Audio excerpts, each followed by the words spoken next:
magpipitas tayo. Nakapitas na ako ng okra. Ito oh. Tapos pitasin natin to. Yan oh. Laki. Katago.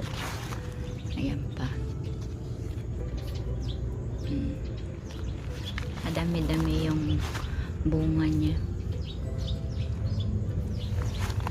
Yan pa oh.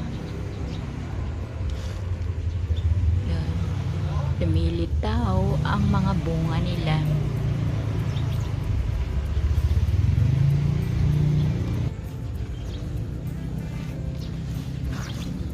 Nakapitas na ako kahapon eh, pang ulam. Yan oh. Sa ilalim.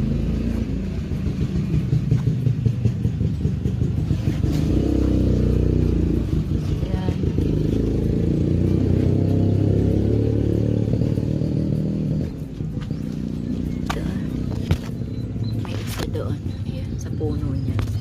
Tapos ito oh. Dami-dami na rin ang pipitasin. Doon naman oh, may tagi-isang bunga na. Diba? Ang ganda tignan.